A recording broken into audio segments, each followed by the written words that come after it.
Were you able to do the letters? Yes. Okay, yeah. I know. Trial and error drives me crazy. Yeah.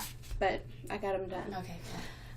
So these interviews are focused on adult education and adult learner identity. So what's been your most recent education project? Education project. As in you've gone to school, or maybe it's been informal, like, taking a class here or there. Like, what would you describe as your education experiences right now, things you're involved in? So working towards a doctorate in a doctoral program. And what prompted that? What was your trigger? Oh gosh, that's a good question. What prompted that? I wanted to study more about the topic. So I had the experience of teaching a foreign language, but then I wanted to explore a little more different aspects of teaching and learning of a foreign language. And so I finished my master's degree, and then I waited a couple years. That's really interesting what prompted it. I think that I thought I wanted to, I just wanted to keep studying. I don't know if there was a specific trigger, if that makes sense. I've always been in school, and I feel like that's just, being in school is part of my identity, maybe, and studying and learning, reading, growing. I just don't know if I ever see the end point, which is really sad, but yeah. That actually was my next question. Have you ever imagined the finish line? Yes, and then I think, okay, if I finish the doctoral program, and then what am I going to do next? What am I going to study next? Like, I'm really interested in history and, like, international relations. Maybe I do another degree, or maybe I just take courses just to keep, learning and studying. Okay. I can identify with a lot of that. How do you prefer to learn? By going to a face-to-face class, self-directed learning, or online? If you have the ideal situation. The ideal situation. I've actually really liked my online classes and self-directed. I don't like the online classes to be too open. I like to have parameters, and I like to have dates to keep, just because when you're working and going to school, I feel like you need to have some parameter, or at least me. I need to have parameters and dates, so I know when I need to do this by this, and so I can plan my time accordingly. But it's been a long time since I taught since I took face-to-face classes. I've mostly taken online classes, and I actually have there's been some really good ones that I've learned a lot from. So I prefer online ones just because for my schedule, it's very difficult to take a face-to-face class. So, definitely. But I've had some really good ones. So I don't see I don't see them as bad or not as effective as a face-to-face class. I think they can be just as effective if there's like tools that are utilized that make them a little more engaging, and lots of feedback from the instructor. Like, I'm not just doing things out there in the air and then I'll have a grade at the end of the semester. I like the weekly it's probably like the way I like to teach too. I like a weekly, lots of feedback, weekly, constant. You're always doing, instead of just one big thing. That really, I don't like that way of learning. Well, so in your classes, have you felt like your experiences and assets as an adult have been taken into account? Like, have you had a chance to kind of invest those experiences into the classes that you're taking? Oh, without a doubt. I think more so as study in the area of education, just having the experience of teaching, having the experience of a child going through school. You draw on a lot of different life experiences that for example, I've taken some courses in the past couple years that I took when I was 20, that I took, and I probably got an A, but I don't know if I was able to make that many connections with them. So for example, multicultural learning and education. Well, it's hard to imagine students, hypothetically, when you're 20. It's much easier to imagine situations when you've been in the classroom, with students of different challenges. It's a lot easier to draw on life experiences, I think, as an adult learner, just for me. And then even, I would say the biggest thing is when when I've had to in classes, argue for something. I feel like maybe when I was younger, and I see this in the younger students, is there a lot more black and white, especially in terms of education. Well, if you do this, this will happen. And life experiences has told me that it's a lot more nuanced, that, if you do this, this will happen. Well, that's not necessarily true. So I'm able to draw on not only work experience, but just life experience in those classes. And I feel like it's interesting, right? You go to college when you're 18, 19, 20, 21, and you really don't have a lot of life experiences to draw on. Whereas, maybe if everybody waited 20 years, or they did half, and then 20 years later you had to do the other half, I think it would be much more meaningful, possibly. That's interesting. Yeah. And I'm thinking about my students sometimes when I'm thinking, well, they're really only 18, 19, 20, 21, and it's hard to ask them to make, comparisons of things that they really just don't have life experience for. So I think about that a lot, and we get frustrated with them. Well, maybe they just don't, and then obviously having a child growing up, and I'm like, well, he doesn't know about those things. Even if he lives a very rich, lots of advantages and privileges and travel and everything, well, maybe there's just things that he just hasn't experienced yet, so it's hard for him to draw on. So yeah, that's an interesting idea.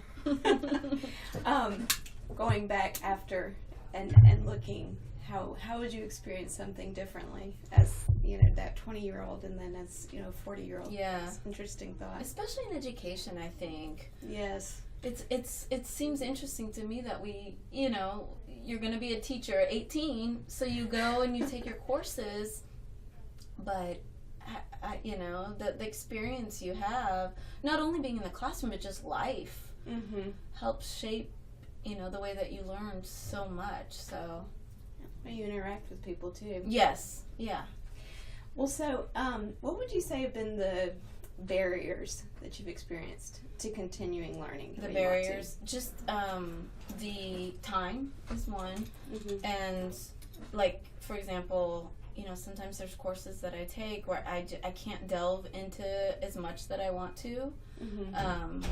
Especially a lot of times for online courses, the instructors will have like resources, that you can, if you want to study further. Well, sometimes I can't get to those because I just don't have the time. Just life, work, family that doesn't stop, and then you can't really, you experience courses different than you do, as a younger student, when you could, that's your job essentially, is going to school. But so it's maybe being able to fully appreciate the content is that's been I think barrier for me, is time. I think that makes sense. Well, so how do you feel like you've changed through, not just as life goes on, but because you've been in a position as a learner, as a student for these years? Yeah. Oh gosh, a lot. I think just the ongoing learning, and it's, how can I explain this? I think I look at other people like, oh, you stop learning at a certain age, but it's just this ongoing learning. What was the question again? Like, how do you think you've changed through this? I think it's changed in that even if I finish a doctoral program, I feel like I want to still continue learning, because now it's kind of ingrained in me that you'll always constantly be learning. It's important to just keep learning. It's just been a part of me forever, unfortunately, just to like take courses and learn a new subject and familiarize myself with a new topic and, research something a little more in depth if I'm interested in it. So probably just that learning is lifelong, not just finishing when you finish your, undergraduate degree. Yeah. Well, that kind of leads to,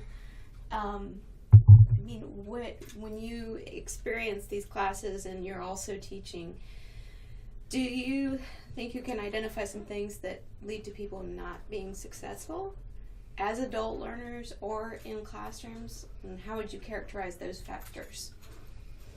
Okay, let me think. So, what are some factors that mean that are challenges to? Yes, and lead to those experiences not feeling the way that you've described, where you feel like it's something that you're kind of addicted to and you want to continue, versus the ones who start maybe as undergrads or even go back as adults, but don't. Yeah, either drop out or don't continue.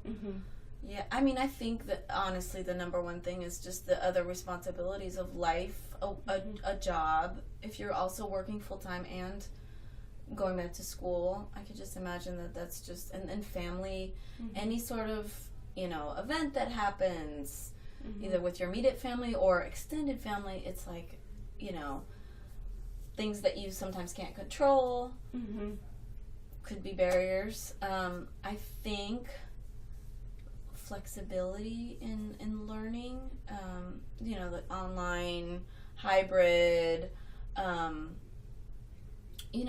having access to an instructor, not necessarily face-to-face, but that you can Skype or that you can talk with virtually. I don't know, even like, I think just getting a textbook sometimes can be a struggle if it's a, I've had a couple classes where it was like an unusual textbook and then I had to go find it, but then I had to find it by a certain time. But then I'm also working and then I have family and then trying to carve out time to go, just little things maybe. I could see somebody, drop a class because they just can't figure out how to get started maybe.